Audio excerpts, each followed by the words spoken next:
নমস্কার বন্ধুরা, আপনাদের সঙ্গে আবার একটি খুব ভাইরাল রেসিপি নিয়ে আমি হাজির হয়ে গেছি। গন্ধরাজ মোমো। গন্ধরাজ মোমো তো আমরা মার্কেটে গিয়ে প্রত্যেকেই খেয়ে থাকি, কিন্তু বাড়িতেও এত ফ্লেভারে ভরপুর গন্ধরাজ মোমো বানানো যায় সেটা কিন্তু জানতাম না। এখন যখন এটা বানিয়েছি তারপর থেকে বারবার আমার শুধুই গন্ধরাজ মোমো খেতে ইচ্ছা করে, তাই ভাবলাম আমি আপনাদের সঙ্গে এটা শেয়ার করি। একদম সারা ঘরটা ময়ময় করবে কিন্তু গন্ধরাজ মোমোর গন্ধে। মোমো তো প্রত্যেকেই পছন্দ করি, তারপরে যদি সেটা গন্ধরাজ মোমো হয় তাহলে কতটা সুন্দর হয়। শর্টকাটে আমি রেসিপিটা একটু শেয়ার করছি। আমি এখানে বন্ধুরা 250 গ্রাম চিকেনের মধ্যে আদা আর রসুনটাকে দিয়ে একটু মিক্সিতে গ্রেট করে নিয়েছি হালকা। তারপরে বড় সাইজের একটা ফ্রেশ গন্ধরাজ লেবু নিয়ে ওপর থেকে সবুজ অংশটা একটু গ্রেটারের মাধ্যমে এইভাবে গ্রেট করে দেবো। আর খেয়াল রাখবেন যাতে সাদা অংশটা না যায়, তাহলে তিতো হয়ে যাবে। 1 চামচ এখানে আমি ব্যবহার করছি সয়া সস, কাঁচা লঙ্কাটা একটু বেশি ব্যবহার করলাম।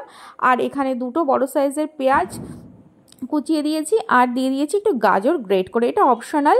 আর দিয়ে দেবো গন্ধরাজ লেবু একটা টুকরো মতন আমি দিয়েছি, আপনারা স্বাদ অনুযায়ী দেবেন। একটা বাটিতে জল নিয়ে বাটিতেও আমি গন্ধরাজ লেবুর রস কিছুটা দিয়ে দিয়েছি, আর সামান্য ফুড কালার সবুজ, এটা একটু দেখতে ভালো লাগে।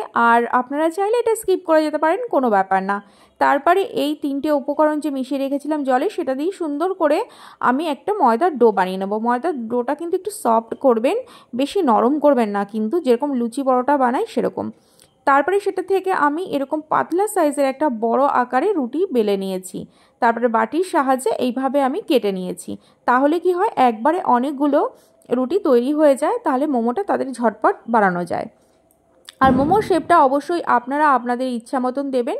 আর চাইলে আমি যেটা বানিয়েছি সেটাও বানাতে পারেন। এটা বানালে কিন্তু একদম দোকানের মতন মনে হবে, কেউ বলবেই না এটা আপনি বাড়িতে বানিয়েছেন। আর 2-3 বার প্র্যাকটিস করলে কিন্তু আপনিও এই শেপটা দিতে পারবেন। দেখুন কত সুন্দর মোমো আমাদের তৈরি হয়ে গেছে। একে একে প্রত্যেকটা মোমো আমি তৈরি করে থালায় নিয়ে নিয়েছি। এবার একটা আমি স্টিম করব। নর্মালি সবার বাড়িতে মোমো স্টিমার থাকে না, তার জন্য এরকম ছিদ্র জাতীয় পাত্র থাকলে তার উপরে তেল বিছিয়ে ওপর থেকে গন্ধরাজ লেবুর পাতা দেব। সেই পাতার ওপরে আমি কিন্তু মোমোগুলো এক একটা করে এরকম বসিয়ে দেব। তারপরে মোমোটাকে আমি নিচে জল ফুটিয়ে ওপরে এই থালাটা রেখে ঢাকনা চাপা দিয়ে 10 মিনিটের মতো স্টিম করে নেব। তাহলে আমাদের মোমো কিন্তু একদম রেডি হয়ে যাবে। আর বন্ধুরা, পুরো ঘরটা কিন্তু এই মোমোর গন্ধে ভরে উঠবে।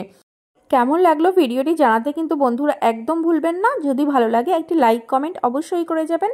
আর আমার চ্যানেলটি যদি সাবস্ক্রাইব করা না থাকে তাহলে অবশ্যই সাবস্ক্রাইব করে দেবেন। পাশে থাকা বেল বাটনটি প্রেস করতে কিন্তু একদম ভুলবেন না।